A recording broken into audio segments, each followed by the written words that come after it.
Olá, pessoal, tudo certo? Vamos para a nossa revisãozinha de topografia e geoprocessamento, que segue da agenda 6 até a finalização da agenda 10, né? 10, na verdade, é uma revisão. Quais os conceitos que a gente vai relembrar, então? Procedimentos plano-altimétricos. Esses métodos, esses procedimentos referentes ao cálculo e superfície são recursos muito utilizados pelos topógrafos para justamente extrair dados e informações sobre a superfície terrestre, sobre o terreno da obra, sobre o local que se quer fazer a medição.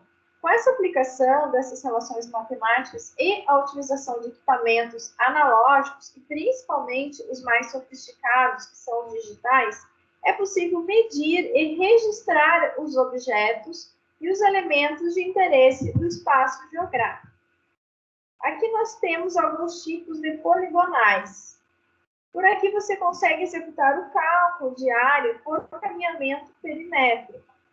Então, nós temos vários tipos de poligonais. Nós temos a poligonal fechada, que ela parte de um ponto com as coordenadas conhecidas, vai indo e retorna para o local de partida.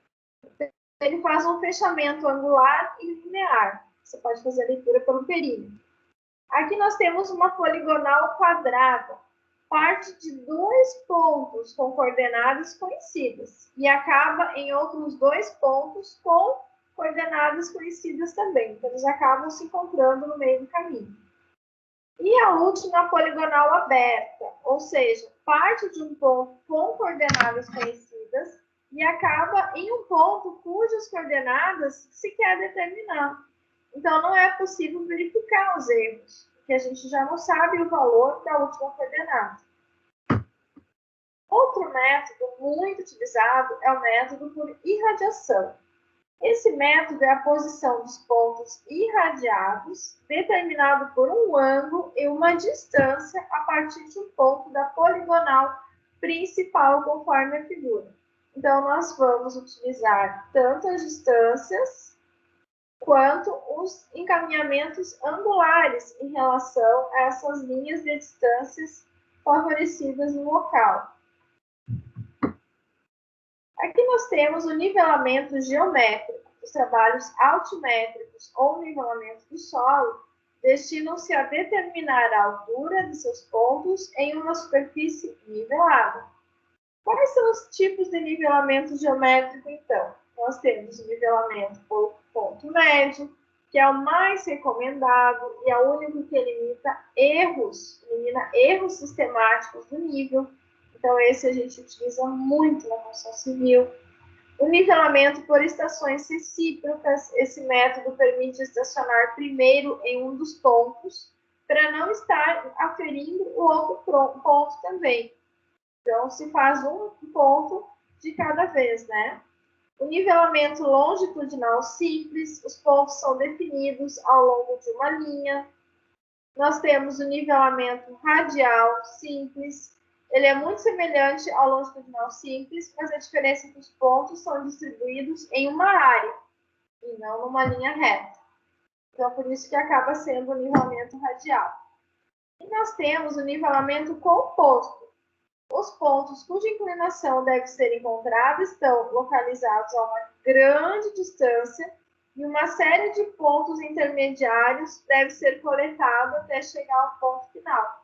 Dessa forma, a questão dos erros, o risco dos erros vão sendo eliminados. E falando um pouquinho em escala, gente, escala é muito bom, né? Nós temos a escala numérica e a gráfica. A numérica, ela expressa por uma fração, na qual o numerador representa a distância do mapa, né? E o denominador, a distância real. Então, numa escala de 1 para 50 mil, a gente está lendo que 50 mil de distância em relação a 1 para o mapa.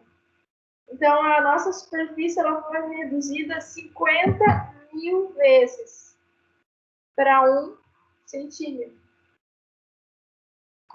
E a escala gráfica é uma linha graduada, reta, né? Lembra um pouco uma régua, que se indica a relação com as distâncias representadas no mapa. Então, 1 centímetro, nós temos que são 100 quilômetros. Então, a gente consegue, com uma régua, determinar quantos quilômetros tem até determinado local. Mas fique atento, quanto maior a escala, menor a área representada com muitos detalhes. Ou seja, 1 centímetro para 500 quilômetros. Então, 500 quilômetros vão ser representados em 1 centímetro. Ou 100 centímetros, 100 quilômetros representado em 1 centímetro. Qual tem mais detalhes? A de 100 quilômetros. Então, isso tem que cuidar bastante. Em questões de projeções cartográficas, a gente já falou um pouquinho na revisão passada. Mas só para lembrar, o traçado sistemático de linhas numa superfície plana, representando com paralelos e meridianos de longitude da Terra, na construção dos mapas. E essas projeções, elas podem ser geométricas, analíticas ou convencionais. Aqui é outro elemento importante na representação da superfície terrestre, em questão da escala, voltando ao assunto da escala, estabelecida pela relação das dimensões reais e fictícias. Então, aqui, gente, nós podemos fazer uma brincadeirinha, né, com a escala para captar o que você quer calcular. Você quer calcular a distância do desenho, você quer calcular a distância real, você quer calcular qual que é o fator da escala. Então, dessa formulazinha, que é baseada como universal, você consegue tantas outras aqui. Aqui nós temos a representação de elementos de altimetria do terreno. Então, nós temos alguns pontos cotados.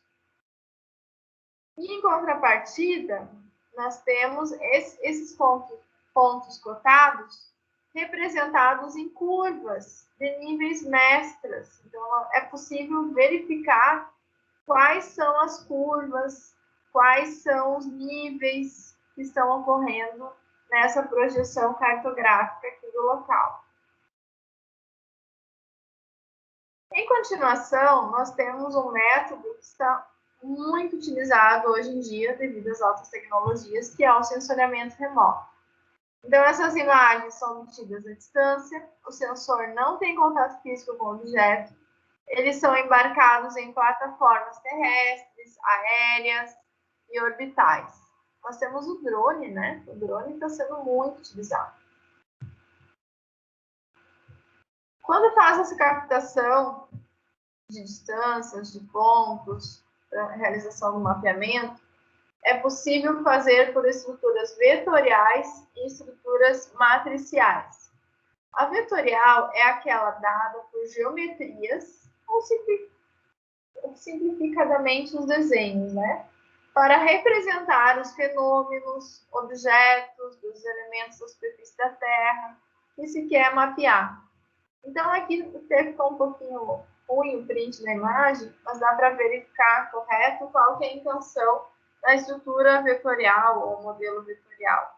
Ele é vetores, você tem as coordenadas e vai traçando os vetores, cada pontinho é o local que se está determinando. Só que você tem um matricial também. O matricial, nós lembramos do pixel, né? Que já são um conjunto de imagens. Ela é organizada por uma matriz em linhas e colunas. E cada célulazinha forma o nosso pixel, ou, na verdade, o nosso raster, como é conhecido também. A fotogrametria é uma ciência e uma tecnologia de ponta utilizada para a obtenção das informações qualitativas dos objetos, os elementos e os fenômenos do ambiente. Então, aqui você consegue ter uma visão real do ambiente a qual você quer estudar e conhecer. E, por último, encontra-se a resolução espacial. Ela está relacionada com o nível do detalhe possível que consegue ser capturado no objeto da superfície terrestre. Ou seja, a capacidade que o sensor tem de enxergar os alvos em relação ao seu tamanho real. Então, aqui ela está com um tipo de resolução lá, aqui já ficou colorido, já tem uma resolução melhor. E aqui em C, a resolução está bem melhor, já é possível distinguir o que acontece na paisagem enunciada. Pessoal, alguns tópicos importantes para revisão. Fique atento nesses tópicos. Bons estudos e boa prova.